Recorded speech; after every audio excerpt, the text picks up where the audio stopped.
नमस्कार, मैं एस.बी. भारद्वाज आपका अभिनंदन करता हूँ।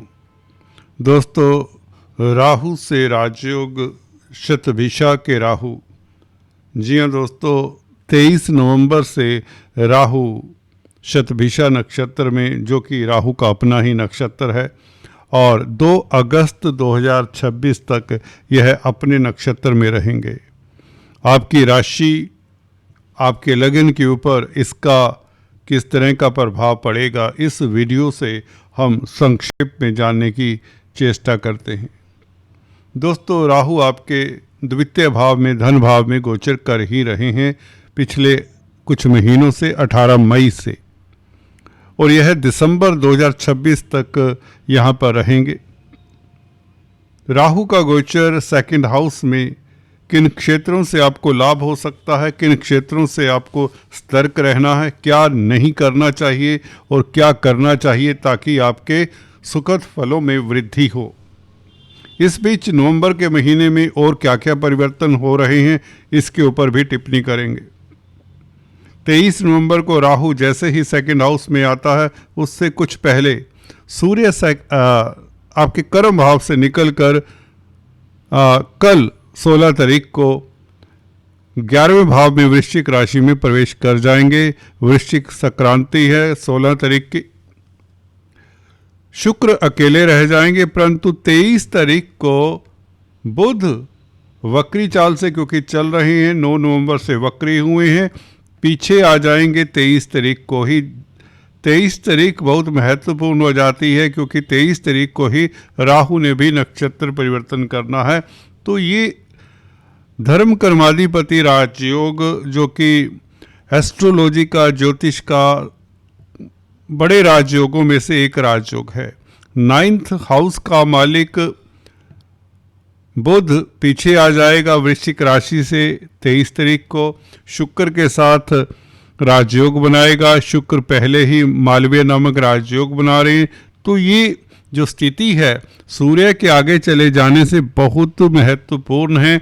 ये दिन आपके लिए 23 तारीख, 24 तारीख और 25 तारीख नोट कर ली जाए दोस्तों, बहुत लाभकारी हो सकती है। क्या क्या लाभ होगा, पहले एक पंक्ति में आपको बता दें। स्पेकुलेशन से लाभ, विंडफॉल के योग, धन की स्थिति बेहतर होने के योग, व्यापार से लाभ, कमीशन के कामकाज से लाभ और कला के क्षेत्रों से लाभ, सौंदर्य प्रसाधनों से, कॉस्मेटिक्स, लग्जरी आइटम से लाभ। शुक्र आपके कर्म भाव के मालिक हैं, तो कैरियर में प्रोग्रेस के योग, प्रतिष्ठा मिलने के योग, समाज में मान सम्मान बढ़ने के योग, ये दिन बहुत ही खास रहेंगे। हालांकि बुध यहाँ पर रहेंगे काफ़ी दिन दोस्तों, तो बुध शुक्र का योग हालांकि 26 तारीख तक रहेगा, तो 23, 24, 25 ये दिन तो बहुत खास हैं। शुक्र हालांकि आगे चले जाएंगे। बुध भाग्य स्थान का मालिक 10th हाउस में रहेगा, तो ये अच्छा योग है। इसके अलावा राहु का परिवर्तन, राहु जी हाँ दोस्तों, अपने नक्षत्र में कोई भी ग्रह हो तो कमाल करता है।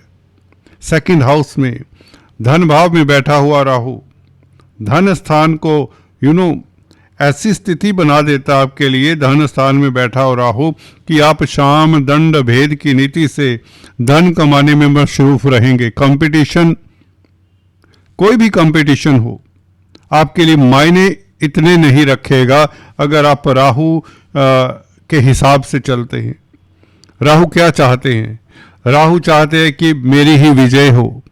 राहु जहां पर बैठ जाते हैं, दैत्य प्लेनेट हैं, दैत्यों के सेनापति हैं, तो राहु ऐसे ग्रह हैं, सेकंड हाउस में बैठकर आपको धन तो देंगे, ये बात निश्चित है, परंतु ये शॉर्टकट की टेक्निक से धन जल्दी देते हैं।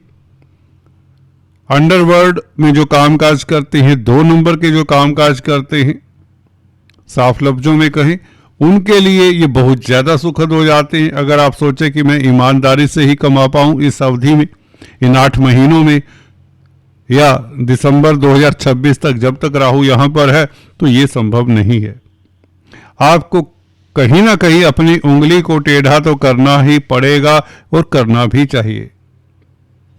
हालांकि मैं ये एडवाइस नहीं करता कि गलत तरीके से कमाया हुआ धन ज़्यादा समय टिकता नहीं है, ये मेरे विचार हैं। परंतु आजकल इस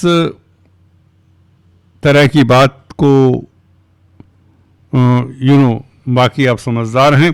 तो राहु का यहाँ पर बैठना, धन आएगा, आपको उंगली टेढ़ी करनी पड़ेगी, स्पीच भी उसी तरह की करनी पड़ेगी, आधी बात बोलेंगे आधी नहीं बोलेंगे, क्योंकि डैश डैश क्वेश्चन मार्क सा छोड़ देंगे, दूसरों के दिमाग के लिए सोचने के लिए मजबूर कर देंगे, वाणी मिस्टीरियस हो जाएगी, व्यंगात्मक भी हो सकती है कई लहजों में देखे तो इस तरह का राहु बैठा हो तो। कटाक्ष मत करें, ये ध्यान रखें।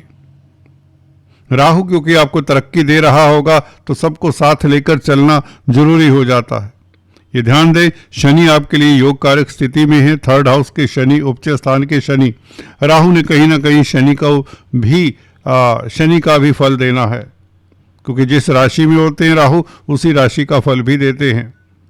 तो राहु यहाँ पर बैठकर आपके लिए काफ़ी लाभकारी स्थिति में है।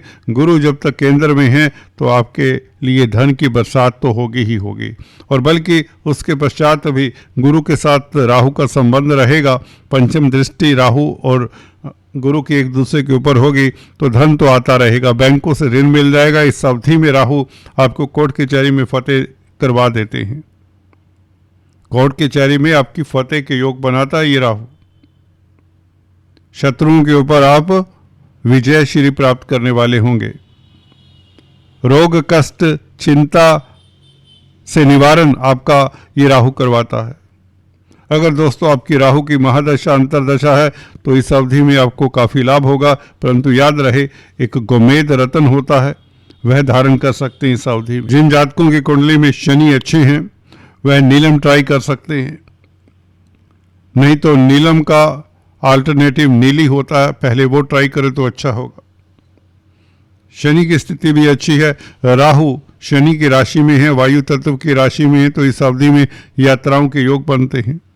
गुरु भी यही बताते हैं, कहीं ना कहीं विदेशी कामकाज से लाभ के योग बनते हैं और दाम्पत्य जीवन अच्छा ही रहेगा। पारिवारिक लाइफ इस अवधि में अच्छा रहेगा, क्योंकि जहाँ पर शनि गुरु सरीखे प्लैनेट अच्छे हों और इधर धर्म कर्माधिपति राजयोग हो, आपके गोपनीय कष्ट दूर होते हैं, गोपनीय कष्ट दूर होते हैं, कहीं ना कहीं आप तरोताजगी में रहते हैं। धन की स्थिति बेहतर होनी शुरू हो जाती है 16 तारीख से ही, कल से ही, जैसे ही सूर्य शुक्र को छोड़कर आगे जाते हैं। कार्यस्थल पर जो अवरोध है, जो रुकावट है, वह कहीं ना कहीं सूर्य के कारण है, क्योंकि सूर्य अष्टम स्थान के मालिक हैं, कैरियर के भाव में बैठे हैं। जैसे ही सूर्य आगे जाते हैं तो कैरियर में आ रहे अवरोध दूर होते हैं, मान प्रतिष्ठा बढ़ती है, जो धुंधलापन है विचारों में, जो कन्फ्यूजन है विचारों में, वह दूर होता है। कहीं ना कहीं डिसीजन या यूं कहें जो नहीं ले पा रहे थे वो लेने की स्थिति में होंगे। तो आपका स्वाभिमान इंटैक्ट रहेगा। सूर्य बली हो रहे, 11वें भाव में सूर्य और भी बली होते हैं और मित्र क्षेत्रीय होंगे। हालांकि मंगल के साथ अंगारक दोष बनाएंगे, परंतु 11वें भाव में मंगल बहुत सबल होते, यहाँ पर शासन सत्ता से फायदा होने के योग बनते, लाभ होने के योग बनते। कुल मिलाकर मंगल और सूर्य का योग आपके लिए 11वें भाव में बनना इसलिए लाभकारी ही होगा। फिर भी 23 तारीख को स्थितियां बहुत बेहतर होने वाली हैं, क्योंकि बुध का कैरियर के भाव में आना भाग्य के कारण लाभ होता है, विदेशों से भी लाभ होता है, विदेशी कामकाज में सफलता मिलती है, मल्टीनेशनल कंपनीज में कामकाज करने से खास सफलता, नौकरी में आपको, रोजगार में आपको कोई ना कोई सुखद समाचार मिलता है, क्योंकि कम्युनिकेशन के बुध कारक हैं। संचार व्यवस्थाओं से जो जुड़े हुए, जो पत्रकारिता के साथ कामकाज करते हैं, कोई स्वीट वेंडर्स हैं, कोई आर्मी डिफेंस पैरामिलिट्री फोर्सेस में कामकाज करते हैं, उनके लिए समय भी बेहद लाभकारी रहेगा।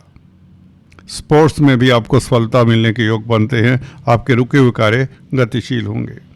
दोस्तों, तो ये राहु का गोचर शतभिषा नक्षत्र में, अपने नक्षत्र में प्रवेश, जिन जातकों का शतभिषा नक्षत्र में जन्म होता है वह टेक्निकल कार्यों में काफ़ी सफल होते हैं और पराविद्याओं में भी आप पारंगत हो सकते हैं अगर आपका शतभिषा नक्षत्र है। दोस्तों चर्चा को जारी रखेंगे अगले किसी वीडियो में। आज फिलहाल इतना ही। अगर आपको ये चर्चा पसंद आती है तो कृपया सब्सक्राइब करने के पश्चात बेल आइकन दबाना मत भूलें, यही आपसे गुजारिश है। Thanks for watching this video. God bless you all.